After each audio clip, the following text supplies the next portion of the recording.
안녕하세요. 법무법인 성지 파트너스입니다. 운전을 할 때에는 예기치 못한 상황이 발생할 수 있기 때문에 전방을 주시하고 집중하여 운전을 해야 합니다. 만일 차량을 운행하고 있는 사람의 진로를 방해하는 행동을 하였다면 본인뿐만 아니라 주변 사람들의 안전에도 영향을 미칠 수 있습니다. 그럼에도 운전자를 폭행하였다면 그 행위를 한 자에게 엄중한 처벌을 내리고 있습니다. 운전자 폭행, 특정 범죄 가중처벌 등에 관한 법률을 위반한 행위입니다.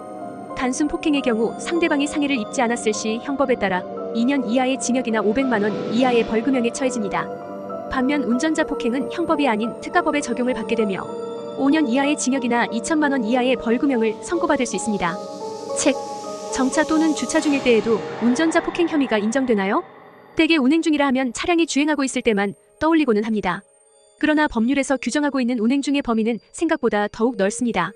자동차가 움직일 때는 물론이며 신호정지로 정차를 하였을 때에도 운행 중으로 간주하고 있습니다. 그러므로 이 경우에도 동일한 수준의 처벌을 받게 됩니다. 폭행으로 피해자가 상해까지 입었다면 단순 폭행으로 사람의 신체를 상해한 사람은 7년 이하의 징역, 10년 이하의 자격정지 또는 1천만 원 이하의 벌금형에 처해지는 반면 운전 중인 사람을 폭행하여 그 결과로 상해가 발생하였다면 벌금형에 대한 기준은 사라지고 최소 3년 이상의 유기징역에 처해집니다. 여기서 본인의 행동으로 피해자가 사망에 이르렀다면 무기징역 또는 5년 이상의 징역형을 선고받을 수 있습니다. 단순히 형량만 비교해 보았을 때에도 상당한 차이가 발생하는 것을 알 수 있습니다. 또한 폭행은 반의사 불벌죄에 속하여 피해자의 처벌 불원 의사에 따라 형을 면제받을 수 있으나 특가법을 적용받고 있는 운전자 폭행은 반의사 불벌죄가 아니기에 합의를 이룬다 하더라도 처벌이 발생합니다. 처벌의 정도가 가볍지 않은 만큼 본 사안에 대하여 미흡하게 대응한다면 상단에 명시된 것과 같이 무거운 형을 선고받을 수 있습니다.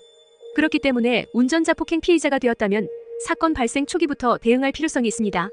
만에 하나 행위의 과정 중 다소 억울한 부분이 있거나 상대방의 과실이 존재한다면 이 부분을 집중적으로 주장하여 일반 폭행죄로 전환시켜볼 가능성도 존재합니다.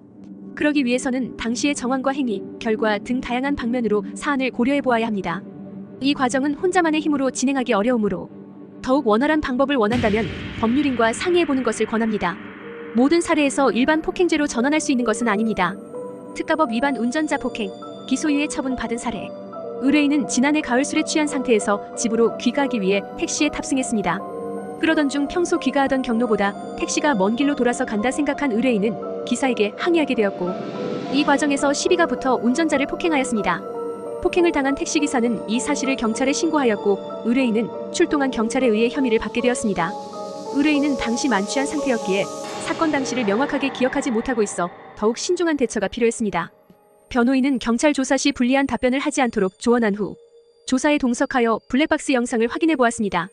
범행의 경위와 내용을 보았을 때 혐의를 부인하는 것은 어렵다 판단하여 혐의를 인정하고 반성하는 태도와 합의를 진행해 보는 방향으로 전략을 수립했습니다. 이후 의뢰인에게 유리할 수 있는 정상 참작 사유를 최대한으로 주장하였으며 피해자와 원만하게 합의를 이끌어내었습니다. 이 자료를 바탕으로 변호인 의견서를 정리하여 검찰 측에 전달하였습니다. 그 결과 검사는 의뢰인이 본인의 행동을 진심으로 반성하고 뉘우치고 있는 점과 피해자와 합의한 점, 피해자가 처벌을 원하지 않는다는 처벌 불원서를 작성한 점 등을 고려하여 의뢰인에게 기소를 유예하는 선처를 하였습니다. 운전자 폭행, 절대 가볍지 않은 사건입니다. 이번 죄는 특가법을 적용받는 사안이므로 사건을 최대한 축소시키고자 한다면 감형에 필요한 준비를 해야 합니다. 이번 사례의 경우 사고 후의 경위와 사건이 발생하게 된 계기, 폭력의 결과 등을 고려하여 법적인 대응 전략이 달라지게 됩니다.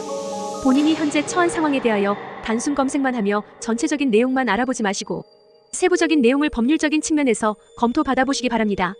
이상 법무법인 성지 파트너스였습니다. 감사합니다.